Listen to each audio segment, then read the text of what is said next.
자, 오늘 불편한 여의도 인터뷰의 주인공 모셨습니다. 윤희숙 의원님 어서 오십시오. 반갑습니다. 안녕하세요. 네, 안녕하십니까. 안녕하십니까. 예, 먼저 시청자 여러분께 인사 한번 좀 부탁드릴까요? 네, 네. 윤희숙입니다. 이번에 서울시장 국민의힘 경선에 지금 참여하고 있습니다. 불편한 여의도라 그래서 좀 얼마나 불편할까 지금 걱정하고 있습니다. 반갑습니다. 네. 저는 개인적으로 윤희숙 의원님 하면 딱 떠오르는 게 예전에 그 국회 연설하실 때 저는 그거 보고 좀 깜짝 놀랐거든요. 야, 국민의힘에 저런 분이 계셨구나. 라고. 이게 무슨 국민의힘 디스일까요? 아니 이 말은 뭐냐면 왜 요즘에 윤희숙 의원님처럼 그렇게 국회 연설하시는 분은 안 계시는 겁니까? 예. 국민의힘에. 예, 그것도 예. 좀 궁금해요. 예. 예. 그런 분이 새로 나오시는 분위기가 아닌가요 지금? 그러려면 국민의힘이 지금 없어질 수밖에 없다고 봐요. 아이고, 뭐 그렇게 아이고, 가시고요. 아이고, 나 나가야 되는 정말 이렇게 시작부터 불편하게 이럴 거예요 진짜? 아, 이제 지금 집에 윤희숙 의원 스탠다드면요 네. 다 나가야지. 네. 어쨌든 알겠습니다. 그때의 모습이 너무나 저는 인상적이어가지고 아유, 감사합니다. 한번 이야기 한번 꺼내봤습니다. 불편해지기 전에 잠깐 뭔가 과자를 주는. 아닙니다. 야, 지금이 제일 불편하신 거고 뒤에 편합니다. 저희는 조사모사가 아닙니다. 조사모사예요. 알겠습니다. 본격적으로 좀 시작해 볼 텐데요. 서울시장 후보 출사표 던지셨잖아요. 화요일에는 TV 토론도 열었는데 현장에서 좀 느끼는 민심이나 이런 분위기는 좀 어떻다고 보고 계십니까? 이제 좀 토론회를 한번 하고 나니까 분위기가 조금 올라오는 것 올라오고 같아요. 있습니다. 네, 이게 이때까지 거의 뭐 요즘에 밖에 나가면 서울시장 선거 얘기하는 사람 거의 없습니다. 특히 보수 지지자들은. 그렇죠. 서울은 약간 관심을 못 받았죠. 대구가 요즘은 좀 핫한 분위기긴 하죠. 그러기도 하고 지금 당에 대해서 다들 좀 실망이 많아서 보수 지지자들이 이렇게 좀 약간 마음이 힘이 없는 상태예요. 그래서 좀 선거 얘기를 별로 안 하시는데 그저께 토론회 하고는 좀 여러 가지 얘기들이 막 오더라고요. 어떤 이야기들을 주로 좀 많이 하세요? 재밌었다? 뭐 이런 거. 재밌었다. 재밌었다. 대단히 유용하다. 뭐 이런 얘기들 많이 하고요. 왜 두 번밖에 안 하냐? 뭐 이런 얘기. 그래서 원래 민주당은 지금 4번 하잖아요. 그렇죠. 저희가 지지율이 한참 떨어지는데 더 많이 해야 되는데 저희가 굉장히 많이 싸웠어요. 근데 우리 오 후보님, 오세훈 후보님께서 지금 이 토론회 안 하시려고 토론 안 하신다고 왜요? 그러셨어요? 뭐 좀 피하시나요? 공식적인 이유는 뭐 명태균 재판 때문에 시간이 없다. 근데 일단 개인적인 것 때문에 이걸 안 하는 거는 대단히 이상한 거고 그리고 저 두 번째는 요즘에 선거운동 많이 하고 다니시기 때문에 그거 하나만 빼도 토론회 할 시간은 나와요. 그래서 저는 이게 우리 보수 지도자들이 그러니까 좀 너무 편안하게 산다 이런 느낌이에요. 그러니까 뭐냐면 우리 당의 중진이고 보수 지도자들은 제일 중요한 게 지금같이 어려운 시기에는 지지자들의 마음을 일으켜주는 거거든요. 마음을 일으키려면 나한테 좀 손해가 돼도 내가 지금 제일 인지도가 높으니까 이런 거 하면 손해일 것 같아도 아주 의연한 모습을 보여주면서 지지자들한테 야 맞아 저런 게 리더지 이런 느낌을 주는 게 저는 제일 중요하다고 생각해요. 근데 우리 국민의힘 보수 중진들의 모습이 참 자기 유불리를 따지는 모습들이 저는 그게 오세훈 후보만의 문제가 아니라 우리 당 고질적인 문제라고 생각합니다. 그러고 보니까 윤희숙 의원님 뭐가 의혹 나왔을 때도 그때 의원직을 바로 던져버리시고 그냥 정면으로 그걸 마주 하셨잖아요. 저는 그래야 된다고 생각했어요. 왜냐하면 네네네. 그때 저희 아버지 농지 때문에 문제가 됐을 때 그때가 대선 때였거든요. 네. 그래서 부동산 광풍이 불었을 때예요. 맞아요. 그래서 저희가 되게 도덕적인 우위에 있었는데 저희 아버지 얘기가 나오면서 이게 갑자기 이게 희화화되기 시작한 거예요. 부동산 문제가. 그래서 제가 내가 당의 혜택을 받고 공천받고 또 5분 연설도 유명해졌는데 네. 이게 대선에서 누를 끼치면 안 되겠다고 생각해서 저는 별 고민도 안 했어요. 사실 하루 고민하고 그냥 딱 내려놨어요. 근데 저는 그런 모습이 정치하는 사람들한테 되게 필요하다고 필요하다. 생각해요. 왜냐하면 네. 정치를 하려면 사람들의 마음을 끌고 가야 되잖아요. 근데 사람들이 다 우리 이웃집처럼 서로 똑같은 상황에서 유불리를 계산하는 사람의 말을 왜 따르겠어요? 그러니까 저 사람은 남보단 좀 의연하고 남보단 좀 더 반듯한 데가 있어야지 따라갈 마음이 생길 것 그러네요. 같아요. 그 네. 관련해서 바로 지금 이제 본선에 나가신다면 겨루게 될 가능성이 있는 민주당 정원호 예비 후보의 경우에 그 바로 지금 고향인가에 농지가 있는 것으로 이렇게 됐는데 본인은 그거는 현재 농지법 이전에 다 자기도 뭐 모르는데 어릴 때 위에 가문에서 다 된 것이고 그래서 자기는 그 조상 대대로 뭐 갖고 이거에 대해서 이제 모욕이다 뭐 이런 얘기까지 했는데 그분의 농지 보유 문제에 대해서 어떻게 보시면 1번, 2번 이와 관련해서 또 이재명 대통령이 갑자기 농지 전수조사해 갖고 뭐 너 농사 안 짓으면서 농지 갖고 있는 사람들 뭐 또 한마디로 작사를 내겠다. 지금 이 두 가지 어떻게 보십니까? 네. 첫째는 그동안 농지가 문제됐던 적이 여러 번 있잖아요. 재사건도 있었고, 그렇죠. 그렇죠? 그다음에 문재인 대통령도 농지 때문에 뭐 문제가 됐었어요. 네. 그런 거를 겪으면서 현직 공무원이 팔 생각을 안 했다? 대단히 무감한 거죠. 정원호 그거는. 총장이요. 그럼요. 아주 마음 편하게 산 거죠. 네. 두 번째 질문이 그 지금 농지 전수조사. 하겠다 이러는데. 그게 지금 사실 다주택자 어제도 나왔잖아요. 그 저기 대출 연장 안 해준다 네네. 이런 거. 네. 제가 이걸 보면 어떤 느낌이 드냐면 옛날에 권위주의 시대 때 무슨 정치권에 큰 스캔들이 터지려 그러면 성동격서로 해가지고 무슨 연예인 사건 터트리고 막 이랬잖아요. 성동격서. 나는 지금 그 생각이 나요. 그게 뭐냐면 서울이 엄청난 공급 절벽이거든요. 네. 지금 가격이 오를 수밖에 없는 구조예요. 네. 공급이 너무 모자라니까. 근데 공급 대책이 없어. 지금 뭐 129 대책 나왔었는데 뭐 태능시시다 뭐다 그래서 사람들이 다 모아놓은 게 무슨 동사무소 세무서밖에 없네. 진짜 공급 안 되나 보다 이렇게 됐잖아요. 네. 그다음부터 공급 대책 얘기 한마디도 안 하고 계속 매일 밤마다 오늘 밤에 나쁜 놈은 누구지? 이러고 지금 계속 꺼내고 있어요. 제가 볼 공급 때는 대책 이후로 오히려 가격이 더 올랐죠. 그러니까 예, 지금 제가 볼 때 이재명 대통령의 그 책상 위에는 앞으로 끄집어낼 나쁜 놈 리스트가 한 20명 있을 거예요. 나쁜 놈 리스트 여섯. 그렇죠. 20명. 그 리스트가 한 20그룹이 아마 돼 있을 거예요. 그래서 지금 농지, 뭐 다주택자 공무원, 뭐 승진 배제할까 말까 뭐 이렇게 해서 이게 뭐냐면 공급이 안 되고 대책도 없다는 거를 계속 가리는 뭔가를 지금 계속 만들어내고 있어요. 이게 이제 액면은 서울 시민들은 이미 알고 있거든요. 공급이 안 되는데 근데 그걸 자꾸 잊어버리게 만드는 거지. 그 죄송한데 지금 뭐 신문 기사가 보이는 뭐 강남 집값 잡혔다 뭐 저 부동산 저 대책 약벌 먹히는 듯 이건 뭡니까 그러면? 아니 양도세 중과를 그 유예하는 걸 폐지했잖아요. 네. 그러면 그 중과 시점까지는 당연히 매물이 나오죠. 저 5월 9일까지죠. 그게 2018년 문재인 정부 때도 똑같이 그랬습니다. 네. 그래서 급매물이 나오고 그래서 그 급매물이 나오면서 가격이 떨어지는 걸로 보이죠. 그리고 그 중과 시점이 되면 당연히 그 다음 수수는 이제 잠김이 되죠. 문재인 때도 똑같았어요. 그럼 잠김이 되면 그 다음에 당연한 수수는 보유세 세금 폭탄이죠. 네. 왜냐면 내놔야 되니까. 네. 그럼 세금 폭탄이 떨어지면 그 다음엔 그러면 이게 임차인한테 전가가 되네. 그게 2020년 제가 5분 연설 했을 시점이에요. 전월세 폭등했던 시점. 그렇죠. 네. 전세가 급감하고 네. 월세가 폭등하고 이게 지금 앞으로 지방선거 이후에 우리 눈에 그대로 보이는 경로예요. 우리 윤 임차인 연설 어게인이네요. 어게인. 그러니까 말씀을 좀 종합해 보면은 지금은 공급이 안 돼서 어차피 부동산은 올라가고 있는 분위기인 것 같은데 이거를 가리기 위해 지금 이재명 대통령께서 계속 다른 주제와 소재를 던지면서 이쪽을 좀 약간 희석시키고 있다라고 정도로 정리하면 됩니까? 그렇죠. 예전에 연예인 스캔들하고 똑같은 거죠. 그러니까.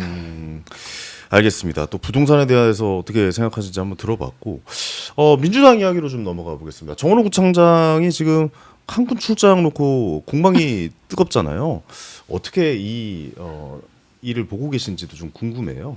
아니 저는 이 불필요한 그 논란을 계속 민주당이 키우는 것 같아요. 왜냐하면 지금 뭐 11명이 같이 다녔다 그러잖아요. 네. 그러면 10박 12일 동안 11명이 찍은 사진 내놓으면 끝나는 얘기거든요. 아. 근데 그런 해명은 전혀 안 하고 가서 뭐 했는지도 해명이 안 되고 출장 보고서를 보면 앞부분에 반에 대한 얘기밖에 없어요. 그 뒷부분은 완전히 비어 있어요. 그러니까 이 세상에 이런 출장 보고서가 어디 있어요? 2,800만 원을 썼는데 네. 이 출장 보고서를 그대로 받아준 성동구청 공무원들도 참 문제고 이런 출장 보고서를 내는 성동구청장도 참 저는 요즘 세상에 이렇게 간이 클 수가 있나 싶어요, 사실. 네. 그러니까 나 지금만 살겠다라는 태도가 아니면 이거 정말 욜로 구청장이지 욜로.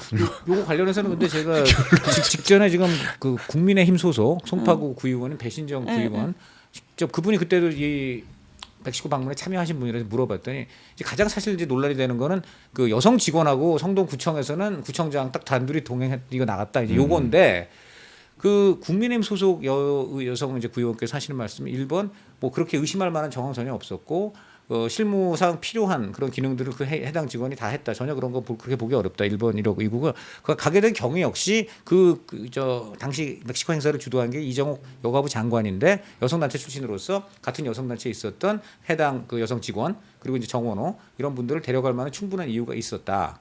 그렇기 때문에 그 다른 의혹들은 모르겠지만은 이것을 무슨 만에 하나 남녀관 뭐 이런 거는 증거는 자기가 볼 때 그거는 대단히 부적절하다 이렇게 지금 말을 하거든요. 이 부분에 대해서는 어떻게 보십니까? 네. 아니 저는 그 두 분이 무슨 사이인지에 큰 관심이 없어요. 그거는 문제가 아니다. 뭐 자기들이 뭘 했든 별 상관이 없어요. 나한테는 저는 이런 식의 그 출장을 이렇게 허술하게 기획하고 가서 보고도 안 하고 그리고 지금 그 말씀도 되게 이상하잖아요. 이 사람들의 해명은 선관위에서 불러서 갔다는 거잖아요. 근데 출장 보고서를 보면 여자분의 역할이 아무것도 없어요. 네. 여자분의 역할이 아무것도 없는 여성분을 1,000만 원 넘게 들여서 같이 출장을 갈 정도로 우리나라가 그렇게 녹록한 나라냐 네. 공무원 사회가 그 장관 얘기도 이상하잖아요.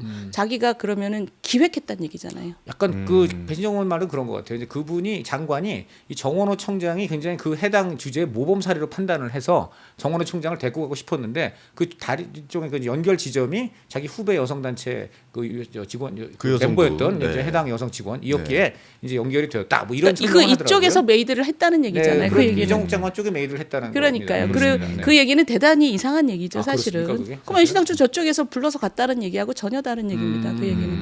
그 얘기는 새로운 얘기를 또 꺼내는 거예요. 그러면 그 많은 사람들을 데리고 김두관 장관부터 시작해서 네. 그 많은 사람들을 다 같이 데리고 가서 칸투쿤 가서 같이 놀려고 네. 이쪽에서 구청에서 그러면 그걸 만들었다? 그 얘기가 되는 거거든요. 그러니까 저는 이게 처음부터 끝까지 어떤 그 공직을 가진 사람이 그것으로 휘두를 수 있는 권력과 재원을 가지고 뭔가를 같이 누리고 나눠 먹는 큰 카르텔이 생각이 나요.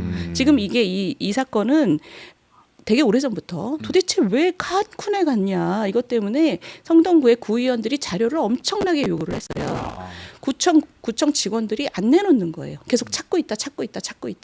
그리고 2달 만에 한 얘기가 자료 없습니다예요. 그러면 자료도 없는데 어떻게 그런 출장 기획과 보고서가 통과를 했냐는 거예요. 이번에 그 남남으로 표시돼 있다. 그거를 심의한 위원회가 뭐 서명이 갑자기 나타났다. 이 모든 어디 겁니까? 네. 그러니까요. 그 서명해 주신 그 위원장이 지금 그 정원호 구청장의 후임으로 지금 구청장 후보예요, 지금. 그러니까 뭔가 계속 서로가 서로를 가려주는 그 카르텔을 의심할 수밖에 없는 거죠. 네. 윤희수 의원님이 말씀하셨던 율로구청장이었다라는 말이 저는 좀 기억에 남는데. 그러니까 요즘에 그런 간큰 공무원이 어디 있습니까? 좀 그러니까 안일했다라고 생각을 해야 되는 겁니까? 겁이 없는 거죠. 겁이 없는 겁니까? 아무하게도 견제받지 않는 자리라고 생각하는 거죠. 그러니까 이분은 자기가 서울시장 나갈 거라는 생각을 별로 안 하셨을 거예요. 그 당시에는. 그러니까 이거는 요즘에 별 역할이 없는 여직원 하나를 데리고 저 기관장이 둘이서 출장을 간다. 이건 요즘에는 생각하기 어려운 거예요. 아니 여자랑 출장 갈 수 있지요, 둘이. 근데 그 여성분의 역할이 분명해야 돼요. 네네. 근데 출장 보고서 어디에도 그분의 역할이 없어요. 다만 배신정 의원은 이제 같이 동행했던 입장에서 보자면 그 뭐 말한 대로 그 정원호 청장이 이제 세미나하고 발표하고 할 때 옆에 동영상 이제 뭐 이렇게 저 관리라든가 실무 역할은 충분히 기능을 했다라고 보인다라고 얘기를 하더라고요. 네, 이거 파워포인트 이거 눌러주느라고 1,400만 원을 쓰네. 가이드 통역이라든가 여러 가지가 있대요. 그러니까 자기가 볼 때는 나름 수행원의 역할을 했다라고 보인다. 그분 얘기입니다. 저도 뭐 제가 보진 않았어요. 저는 그런 수행원의 역할 때문에 구의 세금을 그렇게 많이 쓴다 그러면 구민들이 그거를 용서할까요? 저는 그렇게 생각 안 합니다. 그리고 출장 보고서를 보면 구청장이 가야 할 만한 행사가 전혀 아니에요. 그리고 그 뭐 발표했다는 내용도 보면 아유 좀 이런 거를 외국 가서 발표한다는 게 좀 창피한 거고 뭐 스펠링도 틀리고 엉망이에요. 여기 있는 거 이렇게 잘라서 여기다 또 쓰고 뭐 그래서 아이고 이거는 그냥 놀러 가신 거네. 놀러 가시면서 다른 분들 많이 모시고 대접도 했나 보다. 저는 그런 생각이 들고 칸쿤과 칸쿤 이후의 모든 일정이 그냥 빈칸이에요. 그래서 아유 이거는 그냥 오랫동안 그런 한 자리를 독식하면 한 정치 세력이 독식하면 이런 일이 벌어진다. 그러니까 요즘 공직윤리의 중앙정부 같으면 생각도 할 수 없는 일입니다. 이건 욜로예요, 욜로. 알겠습니다. 그러니까 삼선 구청장이셨잖아요, 성동에서. 그렇다 보니까 서울시장에 나올 생각도 안 하고 있었다가 이재명 대통령이 갑자기 좀 칭찬을 하면서 굉장히 큰 부각이 되면서 이슈가 됐었는데 그 전까지는 서울시의 시장으로 나올 걸 대비를 안 하기 위해서 그냥 구청장으로서 욜로를 하고 있었다. 윤희숙 의원님의 말은 저는 그렇게 보고 네. 원래 저 국회의원 출마를 생각하셨죠. 작년 국회의원 출마를 하시려다가 그 원래 보좌관으로 모셨던 임종석 국회의원이 오는 바람에 그 포기 당했죠, 사실은. 그러니까 아마 이분은 이 서울시장만큼 이렇게 이런 이렇게 당내에서 검증 당하고 있는 거잖아요, 사실은. 그런 거는 생각 안 하셨을 거예요. 알겠습니다. 정원호 구청장에 대한 평가를 좀 들어봤고요. 자, 다음은 좀 오세훈 서울시장 이야기를 해보겠습니다. 오세훈 서울시장 정책 중에 한강버스 별로 탐탁치 않게 여기시는 것 같아가지고 어떻게 생각하시는지 좀 궁금해요. 토론에서 이야기가 나왔었잖아요. 예, 맞습니다. 네네. 아니 저는 우리가 좀 서울이라는 대도시가 다음 단계로 좀 넘어가야 된다고 생각을 하는데 네.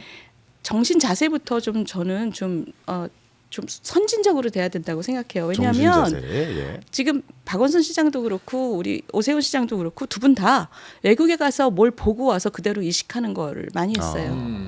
이것도 그거예요. 런던 템즈강에 그 리버 버스를 보고 저거 멋있다 그래서 가져오셨어요. 근데 가져왔을 때 전문가들이 많이 말렸어요. 많이 말린 게 뭐냐면 템즈는 좁으니까 바로 선착장이 자기 집에서 제일 가까운 교통수단인 거예요. 이렇게 내려다보면 보여요. 근데 서울은 이게 1km예요, 강폭이. 넓죠. 네. 그러니까 넓죠. 우리가 저기 올림픽 전에 제방을 쌓아서 올림픽도로 만들고 한강공원을 엄청 넓게 만들었잖아요. 그게 우리가 아침에 그걸 가로질러서 출근하는 사람이 어디 있습니까, 세상에. 안 되는 거다. 그 도킹 비용이라 그러는데 전문가들이 그렇게 말렸는데 오세훈 후보가 고집을 부린 거예요. 나는 외국에 가서 뭘 보고 와서 그대로 이식한다. 이 마음 자세도 굉장히 후진국 컴플렉스고, 두 번째는 이런 큰 도시에서 전문가들 서클의 얘기를 듣고 좀 잘 뭔가 좀 이렇게 소통하는 거 없이 내가 지도자니까 내가 가면 다 따라라. 이런 식의 독단적인 리더십은 이제 시대랑 안 맞는다고 봅니다. 네네네. 결과적으로 지금 뭐예요?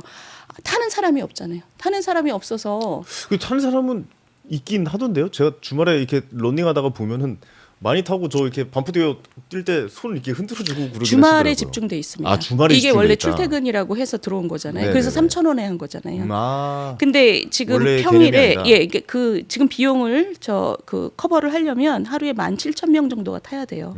근데 지금 평일에 한 1,000명 타거든요. 그러니까 지금 이거는 운행을 하면 할수록 세금을 버리는 거예요. 강물에다 떠내려 버리는 거예요. 네네. 그러니까 이게 하도 욕을 먹으니까 오세훈 후보가 어느 방송에 나가서 한강을 즐길 수 있는 그 권리를 시민들한테 줘야 된다. 그래서 싼 돈으로 3,000원으로 한다. 그래서 제가 너무 더 문제가 되는 거죠. 그러면 이걸 세금으로 내가 한강을 보고 주말에 가서 그걸 타는 권리가 제 돈 주고 하는 게 아니라 옆에 유람선은 19,900원인가 그래요. 맞아요. 그럼 이걸 3,000원으로 우리 황현희 선생님 세금으로 내가 그걸 즐긴다는 얘기잖아요. 이게 뭐냐면 기본소득이랑 똑같은 거거든요. 그래서 제가 이게 한강에서 배 띄어서 노는 게 기본적인 복지냐, 기본 유람이냐. 그래서 그 얘기를 드렸던 거예요. 말이 안 되는 얘기를 근데 계속 오세훈 지속되는 시장의 거죠. 말은 그 민간에서 나오는 수익으로 뭐 예를 들어서 앞에서 뭐 커피숍을 운영한다든가 뭐 편의점을 이용한다든가 그 수익으로 대체를 해서 시민들에게 더 싸게 제공한다. 뭐 이런 이야기는 하고 있긴 하잖아요. 자, 그러니까 거기서 한강 선착장에서 독점적으로 사업권을 부여할 때는 보통 그 임대료가 시로 들어가야 되죠. 임대료가 그죠? 시로 들어가야 임대료를 된다. 받아서 시가 가져가야 되는데 네. 지금 독점적인 사업권을 부여를 하고 그 임대료 대신에 너네가 써. 그 대신에 배 운항이 마이너스가 될 테니까 그걸 갖다 써. 그러면 서울시가 보조해 주는 거랑 똑같아요. 그리고 계약서를 보시면 네. 그래도 적자가 나면 세금으로 다 넣어놓게 돼 있어요. 그게 문제군요. 아, 적자가 나면 세금으로 그걸 메꿔야 돼. 일단 임대료를 받아야 될 부분은 이미 그거를 메꾸게 돼 있고 그래도 안 되면 세금으로 메꾼다라고 계약서에 들어 있어요. 네네네.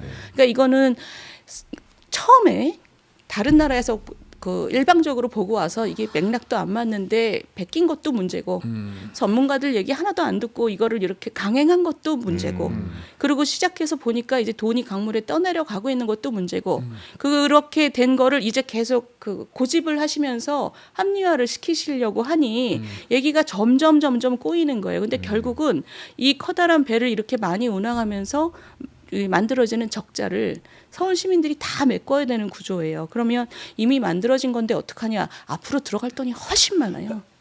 그럼 지금이라도 빨리 버스 중단하는 것만이 살 길이다. 그렇습니다. 네. 그러니까 지금 주말에 나들이 가고 자전거 타고 잠실 갔다가 뭐 저기 마곡까지 가고 이럴 때 자전거 타고 갔다가 올라가고 이런 나들이용으로 뭐 저는 쓸 수 있다고 봐요. 그러려면 지금 뭐 출퇴근용으로 돼 있는 제도 구조는 버려야 되는 거죠. 관광용으로는 괜찮을 것 같습니까? 그럼 한강 유람선하고 또 이게 이중으로 뭐 되죠? 그러니까요. 네. 그러니까 기본적으로 이거를 다 재편을 해야 되는 거죠. 나들이용으로 하려면. 네네 알겠습니다. 그 관련해서 오세훈 시장 나왔으니까 네. 어저께 저 명태균 관련 그 재판에서 김영선 전 의원이 뭐 오세훈 시장이 그때 뭐 여론조사 다 되는 걸 갖고 와라 뭐 이랬다 이런 식의 이제 증언 등을 한 등 논란이 있었습니다. 진술했죠. 예. 네, 이런 거에는 어떻게 보십니까? 이게 지금 사법적인 절차가 진행되고 있기 때문에 저는 뭐 그게 진실이다 아니다 제가 판단할 영역은 아니에요. 네. 그런데 저는 오세훈 후보에 대해서 그건 대단히 유감스러워요. 뭐냐면 정치를 25년 하신 분이 주변 관리가 왜 그 모양이냐. 저는 그 얘기는 꼭 짚어야 된다고 생각해요. 김영선 전 의원 주장이 맞다는 아니요. 그 얘기가 아니라 네. 그 얘기에 대해서는 제가 진위를 판별할 자격이 없지만 지금 주변에 누군가가 명태균 씨한테 돈을 준 건 맞잖아요. 그거를 오세훈 후보는 자기는 몰랐다는 거잖아요. 네. 그 얘기가 정치권에서 너무 그 흔한 관행이거든요. 내가 밥 먹고 돈을 안 냈어. 근데 옆에 누군가가 낼 거를 나는 당연히 치부해. 이런 거거든요. 아까 뭐 저 대리비 얘기도 나왔지만 그런 건 대단히 옛날 정치예요. 지금 오세훈 시장 주변에는 예전에 그 뭐 무슨 사업 때문에 감옥에 갔다 오신 분도 있잖아요. 그분이 이번에 이 사건에 똑같이 같이 기소됐잖아요. 주변 관리라는 거는 자기 관리예요. 오세훈 시장 아침마다 뛰고 이러면서 체력 관리할 게 아니고 주변 관리가 돼야 돼요. 근데 지금 이런 사건에서 명태균한테 돈을 준 주변 인물이 아직도 있고 이런 거는 정치 오래 하신 분으로서 굉장히 아픈 부분이라고 저는 생각해요. 자기가 지금 유죄고 무죄고 그걸 떠나서 왜 그런 인물들을 계속 옆에 데리고 있느냐 이런 건 굉장히 아픈 거죠. 알겠습니다. 오세훈 시장이 본선에 나갔을 경우 이 문제가 민주당에게 공격을 받아서 굉장히 이게 악재가 될 걸로 예상하십니까? 아니면 또 어떻게 극복이 가능하다고 보십니까? 아 저는 악재가 될 거라고 생각하는데 그 악재보다 더 왜냐하면 법적인 판단이 들어가야 되기 때문에 수사 결과가 있어야 되잖아요. 그거보다 훨씬 큰 악재는 한강버스예요. 한국버스도 한강버스. 악재다. 왜냐하면 처음에 시민들의 평가가 이미 끝났기 때문에 네네네. 굉장히 우스꽝스러운 사업이라고 이미 희화화되고 있기 때문에 저는 오세훈 시장이 만약에 저는 뭐 제가 나가야 된다고 생각하지만 어쨌든 만약에 나가시면 가장 큰 그 악재는 뭐랄까요 그냥 후보 스스로를 희화화시키는 그런 소재가 될 거라고 봐요. 1등이 한강버스고 2등은 그러면 검찰 리스크 이렇게 좀 평가를 내리면 아니요 될까요? 여러 가지 많죠. 여러 가지 많다고요. 알겠습니다. 저는 명태균 리스크는 조금 더 뒤일 것 좀 같아요. 뒤입니까? 그 두 번째 리스크는 뭡니까? 1등이 한강버스고 그거 2등까지만 좀 알려주시면 안 됩니까? 이게 예를 들면 부동산 정책 같은 경우에 예를 부동산 들면 정책이요? 그럼요 작년에 오. 대통령 그 출마하신다고 여의도에 저 사무실까지 얻어놓으셨었잖아요. 네네. 근데 그걸 접은 중요한 이유 중에 하나는 토지거래 허가제예요. 음. 토지거래 허가제가 한번 푸셨죠 작년에. 그렇죠. 근데 네네. 그게 개념적으로 토지거래 허가제라는 건 예전에 대덕단지 같은 거 만들 때 대규모 택지 개발 때 그렇죠. 하는 거예요. 네. 전국에서부터 막 떴다방이 모여드니까 그 막는 거거든요. 근데 지금 이거를 집에다가 쓴 거잖아요. 지금 현재 우리의 토지거래 허가제는 토지거래가 아니라 아파트거래 허가제예요. 그죠? 이렇게 하는 나라가 세상에 어디 있습니까? 공산주의 나라 말고. 네. 공산주의 나라 말고 내가 내 집 사는데 허가받고 자금 조달 원천 뭐 보고해야 되는 나라는 아무 데도 없어요. 근데 오 시장께서 본인이 이거를 강남 전체하고 용산으로 대규모로 그렇죠. 확산시킨 거잖아요. 그렇게 해놓고 나니까 이재명 정권이 서울 전역으로 확산시켜도 국민의힘에서 할 말이 없는 거예요. 그러면 도대체 그 차이는 뭐냐? 공산주의 국가 말고 아무 데서도 이렇게 집 사는데 허락받는 나라가 없는데 그럼 오 시장의 시장 철학은 도대체 뭐냐? 이게 무식해서 생긴 문제냐? 철학의 문제냐? 이거를 본선에서는 저는 이거 대답해야 된다고 봐요. 토지거래 허가 경선에서도 대해서 대답해야 되지만 경선과 분수에서 부동산 부동산에 대해서 도대체 시장을 뭘로 생각하냐 개인의 자유를 뭘로 생각하냐 그냥 겉멋이냐 이 토지거래 허가제는 많은 그동안의 연구가 있었어요. 장기적으로는 시장에 어떤 영향도 못 미친다는 거예요. 근데 문제는 한번 시행을 했다가 풀 때는 시장에 충격을 주기 때문에 푸는 시점은 좀 조심해야 된다. 근데 오세훈 후보는 푸는 거를 잘못 풀었죠. 근데 그러면 잘못 풀었으면 사실 그걸 좀 두고 봤어야 돼요. 근데 겁이 나니까 강남하고 용산 전체 다 확산을 다시 못 시켜버렸죠. 보죠. 예. 그거는 어마어마한 문제예요. 그게 자본주의 국가에서 시장 경제를 하는 나라에서 이런 대도시에서 세상에 집을 허락받고 사야 된다고 시장이 얘기한 거는 국민의힘 소속이라고 보기가 어려운 거예요. 보수당은 시장 원리를 굉장히 중요시하고 그걸 통해서 시장이 번영한다고 생각하는데 지금 이재명 정부하고 다를 게 없는 거죠. 알겠습니다. 저는 그 지점만 얘기할 줄 알았는데 또 다른 지점들을 얘기해서 또 굉장히 흥미롭네요. 그러니까 네. 토지거래 허가구역을 풀었던 시점이 이제 정권이 바뀌기 전에 풀어서 갑자기 엄청난 급등을 보여서 그 지점을 얘기할 줄 알았는데 네. 토지거래 허가구역 자체를 실시해서 문제가 됐다. 그런 거. 라는 토지거래 이야기이신 것 같아요. 허가제를 푸는 것은 네. 타이밍을 좀 잘못 맞췄다는 실수고요. 네. 그거를 용산까지 확대한 거는 이건 기본적인 철학과 능력의 문제예요. 부동산에 이재명 대한 정권하고 똑같은 모습을 보여줬기 때문에. 네네. 거기에 대해서 확실하게 이야기를 해야 된다. 알겠습니다. 또 다른 지점에 얘기해 주시니까 또 재밌네요. 알겠습니다. 조금 불편한 질문 좀 드려도 됩니까? 지금까지 불편한 거. 아, 지금까지 없었어요. 농담입니다. 예. 아니 좀 여론조사 좀 이야기를 해볼 텐데 동아일보랑 리서치에서 여론조사를 했는데요. 일단 국힘 경선 기준에서 오 시장의 이 적합도가 27.4%고요. 가장 높았습니다. 그리고 윤 전 의원님이 5.2% 그리고 박수민 전 의원이 2.6%로 지금 지지율이 보이고 있는데 이렇게 지지율 숫자로만 따지고 보면은 여론조사 독주 양상이 되어 보이긴 해요. 여기에 대해서 균열을 좀 깨실 수 있을지에 대해서 한번 좀 여쭤보고 싶습니다. 시간이 그렇게 많은 건 아니잖아요. 맞습니다. 이제. 시간이 예. 많지 않아서 제가 마음이 바쁘긴 한데 네네. 우리 지지자들 입장에서는 지금 경선 기간이니까 이 오세훈 시장에 대해서 어떤 생각을 할까? 제가 지난번 토론회를 보고 느낀 거는 자랑할 수 있는 치적이 없어요. 자랑할 수 그러니까 지적이 없다. 토론회를 피해요. 근데 세상에 경쟁을 피하는 사람이 경쟁에서 이기는 꼴을 제가 평생 본 적이 없어요. 왜냐하면 경쟁을 통해서 경쟁력이 만들어지는 거기 때문에 이기는 사람은 경쟁을 피하지 않습니다. 특히 네. 지금은 검증의 시간이잖아요. 검증을 피하는 후보는 본선 가서 이길 거라고 지지자들이 생각하기가 굉장히 어려운 거죠. 그래서 지난번 토론회를 했고 지금 이제 선거에 대한 관심들이 이렇게 올라오면서 오세훈이라는 후보가 본선 경쟁력이 과연 있을까? 주변 관리가 저렇게 또 안 돼 있는 사람이 지금 저 본선에 나가서 당당하게 경선도 피해 다니는데 본선 가서 경쟁력을 가질 수 있을까에 대해서 저는 지지자들이 이 선수 교체가 필요하다는 생각들을 많이 하실 것 같아요. 알겠습니다. 저는 또 개인적으로 지금 선수가 교체돼야 될 시점이라고 생각합니다. 선수가 교체될 시점이라고 생각하신다. 알겠습니다. 국민의힘 당 이야기로 좀 넘어가 볼게요. 진짜 불편한 주제입니다. 이거 진짜 불편합니다. 지금 앞에 거는 아닌 것 같아요. 예, 한번 지금까지 대단히 편했습니다. 국민의힘 혁신위원장 시절 불법 게임에 대해서 반성 사과 당원 당규에 넣자 이렇게 강력하게 주장을 하셨지만 당내 반발에 일단 그때 부딪혔잖아요. 결국 뭐 혁신위원장 자리에서 물러나셨고 지선을 앞두고 국민의힘 대구까지 지금 흔들릴 정도로 위기 상황. 또 이정현 공관위원장은 사퇴했고요. 전체적으로 어떻게 보고 계시는지 좀 궁금해요. 그러니까 그때 혁신 제가 위원장 할 위원장? 때 그때가 대선 이후잖아요. 네. 대선 지고 나면 원래 혁신하는 때입니다. 뭔가 크게 잘못했으니까 졌고 네. 그러면 혁신해야죠. 예. 그거를 뒤집어 엎어야 되는 게 혁신의 시간이었는데 그때 흘려버렸죠. 제 능력도 모자랐고 당의 능력도 모자랐고 네. 제일 큰 능력이 모자란 것은 지금 혁신 안 하면 어떻게 된다라는 것을 빨리 땡겨서 생각해서 스스로를 깎아내야 되는데 그 능력이 없었던 거예요. 되게 안이하고 네. 그 서로 또 그 온정주의적인 관계들이 있고 네. 그러니까 그거를 흘려버리고 그다음에 전당대회를 했고 전당대회 지도부가 또 반대쪽으로 가는 듯한 모습을 보여서 지금은 어떤 상황이냐면 당이 이제는 뭐 전륜이다, 뭐 다음 선거다 이런 얘기 자체가 사치일 정도로 당의 존립 자체가 지금 위협받고 있는 최대 위기예요. 네. 지금 고개 끄덕끄덕 하시는 게 구성원들이 그렇게 느끼고 있습니다. 최대 위기다 지금은. 그때 혁신위원장으로서 최소한 이거는 해야 된다라고 꺼냈던 것들 그거가 철저하게 묵살당하면서 어떻게 보면 그때 해야 될 숙제를 안 하다 보니까 결국 지금 와서 터진다. 그런 그러니까 거죠. 이런 이제 입장이신 것 같은데 그때 혁신 과제로서 가장 눈에 띄게 하신 말씀이 나, 윤, 장, 송 한마디로 나경원, 윤상현 그리고 장동혁, 송원석 이 사람들 책임져라. 책임 있는 어떤 그 입장을 좀 내봐라. 결국 그것도 부정당했는데 그 중에 결국 또 장동혁 의원은 대표가 됐어요. 그것이 또 핵심적인 이유입니까? 그게 아직도 안 된 거네요.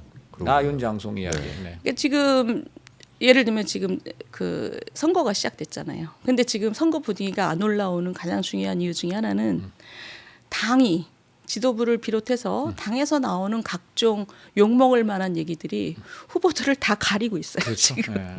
지금은 선거기 때문에 지도부가 지금 정상적이었다면 후보들이 하는 얘기와 후보들의 행보를 계속 부각시켜 주려고 하는 각종 프로그램이 그렇죠. 작동하고 있어야 네. 돼요. 근데 지금 프로그램을 작동시킬 여력은 1도 없고 그거는커녕 자기들의 얘기로 후보들의 얘기를 계속 가리고 있어요. 뭐 심지어는 뭐 이게 주요 인사들의 말들만 계속 지금 화제가 되고 뭐 이번 선거는 진 거다라는 식의 얘기까지 막 그 흘러나오는 거는 당이 모습을 못 갖췄다는 얘기입니다 지금. 그러니까 이런 상황에서 할 수 있는 거는 후보들은 다 나름의 이유가 있어서 나선 거잖아요. 저는 서울에 대한 제 나름의 비전도 있지만 이 훌륭한 모습을 보이면서 당이 이 계기를 통해서 일어나기를 소망했어요. 네. 그렇다면 지금 이렇게 당이 뭐 자꾸 후보들을 가리는 과정에서는 그 장막을 후보가 찢어야 돼요. 후보 스스로. 후보가 이 나를 가리는 장막을 국민들한테 찢어버리고 우리 후보들 괜찮습니다. 당은 지금 굉장히 허약하고 좀 보기 싫으시겠지만 이 후보들은 참 그래도 얻다 갔다 해도 부끄럽지 않은 후보들입니다라는 거를 후보들이 계속 국민들한테 보여야 되는 시점이에요. 저는 그렇게 생각하는데 그걸 이제 도와주지 않는 게 이제 오 후보신 거죠. 오 후보가 도와주지 않는다. 그러면 이거 그거 한 가지 좀 여쭤볼게요. 장동혁 대표 얘기를 안 할 수가 없는데요. 지금 선거를 앞두고 일각에서 좀 장 대표가 거리 둬야 된다라고 생각하고 이야기가 많이 나오고 있는데 윤희숙 전 의원님께서는 장 대표가 거리두기 만약에 후보가 되신다면 하실 겁니까? 이게 지금 제가 좀 전에 정말 큰 위기라고 말씀드리는 거는요. 전륜을 한다 마다 장동혁 대표랑 뭐 거리를 둔다 후보들이 이런 얘기 자체가 이제는 의미가 없어졌을 정도로 큰 위기라는 거예요. 그 후보들은 후보들의 역할을 해야 되지만 그리고 제가 막 그 뭐랄까요 또 다른 소음을 저는 내고 싶진 않아요. 이 그 선거하고 관련되지 않은 다른 얘기를 통해서 또 막 헤드라인을 장식하고 싶진 않지만 네. 그래도 후보로서 그 일반론적으로 말씀을 드리면 장동혁 대표가 지금 선거를 앞두고 당의 이런 큰 위기를 해결하는 길이 나는 있다고 봐요. 네, 말씀하십시오. 그 길이 뭡니까? 그러니까 그 얘기를 제가 네. 직접 드릴 수는 없지만 제일 중요한 거는 장동혁 대표가 스스로 마음을 비워야 돼요. 그럼 내려놔야 된다라는 겁니까? 그걸 포함해서 대표직 내려놓는 것은 기본이다. 그러니까 제가 구체적으로 말하지는 않겠어요. 네. 그렇지만 제가 이미 토론회 때 제가 대신 말씀드릴까요? 제가 이번 토론회 때 뭐라 그랬냐면 빨간 옷 입을 거냐고 물어서 난 당연히 빨간 옷 입을 거고 흰 옷을 입어야 되는 거는 장 대표다라고 얘기를 했어요. 네. 흰 옷을 입어야 되는 건 흰 옷을 장동혁 입는다는 거는 당을 대표다. 나가야 된다는 얘기로 들리는데요. 빨간색. 우리 정치 용어로 흰 옷을 입는다는 거는 네. 백의종군이죠. 백의종군. 저는 장 대표가 굉장히 큰 마음을 먹고 지금 당의 위기를 백의종군해라. 풀어내는 역할을 해야 될 시점이고 그리고 그걸 하면 그래도 좋은 기록으로 남을 거라고 생각해요. 그래야지 그분이 살 수 있습니다. 앞으로 정치적으로. 그 결국 그 말은 내려오라는 얘기잖아요, 지금. 그건 뭐 알아서 해석하시고요. 예. 알겠습니다. 해석 되셨어요? 우리 민족이 백의 민족이죠. 그런 것이 이게 그래서 보통 이럴 때 그걸 네. 크게 말씀하시는 것 같은데. 그래, 백의 민족이기 때문에. 백의 민족이기 때문에 그렇긴 네네. 한데. 네, 뭐 알겠습니다. 이재명 대통령 이야기 좀 해볼게요. SNS 정치 요즘 계속 하시잖아요. 아까는 잠깐 뭐 부동산 이야기 말씀하실 때 자꾸 뭐 이제 책상에 꺼내놓고 꺼내다 쓴다라고까지 표현을 하셨는데 그 점은 어떻게 보고 계십니까? SNS로 이렇게 계속 많은 말들을 이야기하시는 이재명 대통령을 어떻게 평가하고 계신지 좀 궁금해요. 그러니까 정치 공학적으로 대단히 영리한 분이다. 음. 근데 부동산 문제만 해도 이게 뭐냐면 사람들의 그 어떤 의미에서는 일차적인 쾌감을 주면서 중요한 문제를 가리는 거거든요. 네.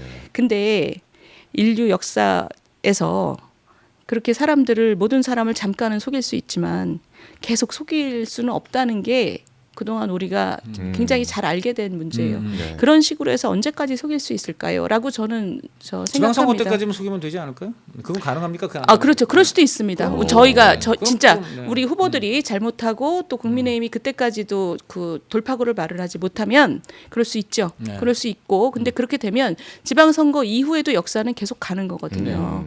그 지방선거 이후에도 계속 그렇게 많은 사람을 계속 속일 수 있을까? 네. 저는 그렇게 생각하지 않습니다. 예를 들면 네. 지금 부동산 문제도 문제고 지금 계속 일관된 저 메시지는 부동산에서 집을 팔아서 주식에 투자하라는 거잖아요. 근데 주식으로만 사람들이 돈을 계속 넣으면 또 나라 경제가 잘 되냐? 그렇지 않죠. 왜냐하면 부동산에서 돈을 빼서 주식에다가 계속 돈을 넣는 게 생산적 금융이라고 얘기하지만 주식 투자된 돈이 다 생산적 금융으로 가질 않아요. 왜냐하면은 경제가 안 좋으면 실물 경제가 같이 발전하지 않으면 주식은 올라가지만 그 회사로 들어간 돈을 실물 투자를 하지 않고 쥐고 있게 되는 거죠. 그러니까 주식에 들어간 돈하고 생산적 금융하고 사이에 단절이 일어나면 아주 나쁩니다. 그리고 그게 시간이 지나면 경착륙으로 가죠. 경제의 충격으로 갑니다. 그러니까 지금처럼 무조건 대통령이 나서가지고 막 주식에다 돈 넣으라고 무슨 투자 리딩방 하는 나라도 없고 그리고 그것은 장기적으로 굉장히 위험할 수 있어요. 저는 기본에 충실하지 않은 거. 부동산은 공급이 모자라면 공급을 도와야 되는 거고 경제가 잘 되려면 경제를 잘 살려야 되고 구조개혁해야 되는 거고 구조개혁 얘기 안 하잖아요. 진짜 어려운 얘기는 하나도 안 하고 그걸 가리는 얘기들을 하는 거예요. 나쁜 놈 패고 밤마다 나쁜 놈 패고 그리고 주식 코스피 계속 부양시키려고 하고 즉 기관 투자가들 엄청 들어가 있다고 우리가 알고 있지 않습니까? 그런 식의 거짓말은 오래 갈 수 없다. 네, 알겠습니다. 요즘 증시가 좀 불안하긴 해요. 너무 급락했다가 너무 급등하고 어제도 삼성전자가 10% 넘게 오르고 하이닉스라 뭐 그런 문제점을 전체적으로 좀 이야기해주고 계시지 않았나라는 생각이 좀 듭니다. 마지막으로 요즘 좀 증세 움직임이 계속 나오고 있잖아요. 뭐 보유세도 그렇고 뭐 담배, 뭐 주류세, 뭐 이런 인상 등의 이야기가 계속 나오고 있는데 어떻게 보세요? 그 증세 이제 폭탄이다라고 또 국민의힘에서 이야기를 했어요. 윤희숙 의원님은 어떻게 생각하고 계십니까? 저는 원래 재정 전문가예요. 네, 알죠. 그래서 저는 예. 여기에 대해서는 대단히 원칙적인데 네. 우리가 고령화 부담이 굉장히 커지기 때문에 앞으로 장기적으로 세금이 올라갈 수밖에 없습니다. 근데 그것을 국민들이 수긍을 하려면 이게 사회적인 갈등이 되지 않으려면 돈을 잘 쓰고 있다는 게 국민들한테 이해가 돼야 돼요. 국민들이 신뢰를 해야 돼요. 네네네. 근데 이번에 뭐 전쟁 추경 이러면서 뭐 25조 규모 얘기하잖아요. 근데 그 안에 내용을 보면 이게 진짜 전쟁 때문에 쓰는 거야? 이건 선거용인데? 이런 느낌들이 많아요. 그렇기 때문에 국민들의 신뢰를 받기가 굉장히 어렵다는 거고 그런 식의 증세는 또 오래 못 갑니다. 그거는 뭐 정당성이 없는 그 거죠. 선거용이라는 거 구체적인 하나만 들어주시면 25조. 일단 70%. 현금 70%. 네. 70%가 그렇게 그 에너지가 이렇게 모자랄 때는 에너지 비용을 우리가 감당을 해야 돼요. 근데 그리고 어려우신 분들에게 이거를 집중해야 되는 거죠. 근데 그렇지 않지 않습니까? 지금 선거 전이고 그리고 보유세도 지금 그 인용이 되는데 보유세 같은 경우도 굉장히 파퓰리스트적인 얘기예요. 왜냐하면 우리나라의 부동산 세제가 굉장히 오래됐기 때문에 취득세, 양도세, 보유세 다 같이 해서 전반적으로 지금 맞춰야 됩니다. 우리가 취득세, 양도세는 전 세계에서 가장 높은 수준이거든요. 뭐 보유세는 한 중간 이하라고 하지만 이 전체를 맞춰줘야지 시장이 움직이는 건데 다른 세계에서 가장 높은 수준의 것들은 그대로 두고 보유세 얘기만 막 하는 것이 굉장히 정치적인 동기라는 거예요. 우리가 지금 누굴 편드는 게 아니라 부동산 세금이라는 거는 부동산 시장에 대단한 영향을 주기 때문에 건강하게 시장을 움직이기 위해서는 우리 굉장히 낙후된 세제를 잘 전반적으로 재편해야 될 필요성은 10년 전부터 얘기가 되고 있었어요. 네. 근데 지금 유독 보유세 얘기만 하잖아요. 그렇죠. 이것도 이제 부동산 정책이 아니라 부동산 정치라는 얘기죠. 모든 세금은 정치적으로 보일 가능성이 지금 있다. 지금 얘기되는 것들은. 네, 지금 얘기되는 것들은 알겠습니다. 이렇게 좀 이야기 마무리해 보도록 하겠습니다. 마지막으로 우리 또 시청자 여러분들에게 하시고 싶은 말씀이 있으면 한 말씀 좀 부탁드리겠습니다. 예, 저는 서울 시장으로 이번에 출마를 했는데 저는 서울이 정말 새로운 에너지와 새로운 불꽃이 필요하다고 생각을 합니다. 지금 뭐 부동산 문제도 굉장히 심각하지만 그런 그 새로운 에너지를 가지고 뚜렷한 방향 의식을 가지고 시장을 이해하는 경제 시장을 제가 내걸고 있습니다. 그 점을 잘 봐주시면 좋겠습니다. 감사합니다. 네, 오늘 윤희숙 의원님과 함께했는데 당내 경선에서 좋은 결과 있기를 진심으로 좀 기대해 보겠습니다. 네. 진심으로 진심입니다. 감사합니다. 오늘 수고하셨습니다. 감사합니다. 감사합니다. 네. 자, 오늘 윤수희 의원과 이렇게 인터뷰 해봤는데 어떠셨어요? 저는 좀 너무 명쾌한 인터뷰였다. 명불허전이죠. 네, 역시 명불허전 정말 명쾌하게 답변해 주시고 명확하게 찝어 주시니까 네. 대화의 이해도가 굉장히 좀 높아지는 것 워낙 같다는 경제 생각이 전문가고, 드네요. 근데 네. 경제 전문가면서도 제가 또 저 정치부 기자로서 윤희숙 후보님을 좋아하는 이유는 그러니까요. 경제 전문가들이라고 하는 정치인들이 네. 본인이 전문가이면서도 정치적으로 얘기를 해요. 정치적으로 다 자기 거기 끼워 맞춰가지고 그러면서 그 위에 경제 전문가라는 그 크레딧을 얹어서 네. 마치 그게 객관적인 주장이나 호도하는데 윤 후보님은 그렇지 않습니다. 그렇습니다. 경제 원리에 맞춰 설명을 하시고 네. 그것이 자신이 속한 당이나 정책 노선에 불리하더라도 네. 그 얘기를 먼저 하고 앞으로 어떻게 바꿔나가야 된다고 하거든요. 저는 이게 굉장히 이분의 장점이라고 그렇습니다. 오랜만에 경제 이야기 들으면서 굉장히 좀 납득이 갔던 그런 인터뷰가 아니었나라는 저의 생각을 마지막으로 덧붙이면서 인사드리도록 하겠습니다. 다음 주 우리 누구 나오십니까? 다음 주 화요일. 다음 주 화요일 날 예. 아까 전달받지 않으셨네요. 그러니까 누구냐고요? 물어봤잖아요. 내가 빨리 얘기해 다음 주 주세요. 화요일 날. 한준호 더불어민주당 경기도지사 다음 예비 주 후보. 경기도가 워낙 네. 핫해가지고 경기도가요? 네, 아주 핫합니다. 왜 그러냐? 그래요? 예, 예. 왜 그러냐? 지금 추미애 후보가 급부상을 해가지고 맞아요. 다른 후보들 합종 연행이 어떻게 되냐? 이런 점에서 지금 핫해지고 있다 말씀을 드립니다. 그래서 제가 좀 그렇습니다. 머리가 잠시. 네. 네. 한준호 더불어민주당 경기도지사 경선 후보 모셔보고 또 이야기 나눠보도록 하겠습니다. 근데 문제는 국민의힘이 전혀 거론도 안 되고 있다는 이 사실. 윤희숙이 2명 있었으면 어땠을까? 경기도지사 후보는 있어요 지금? 네? 국민의힘에? 그러니까 지금 지금 네. 거의 큰일 났다니까요. 네네. 국민의힘. 자 이제 네. 집에 가시죠. 네, 알겠습니다. 예, 알겠습니다. 자꾸 나한테 말 시켜갖고. 그럼 말을 시켜야지 진행자가 말 안 시켜요. 알겠습니다. 저희는 화요일 오전 10시 오전 10시에 다시 인사드리도록 하겠습니다. 지금까지 황현이었습니다. 감사합니다. 감사합니다.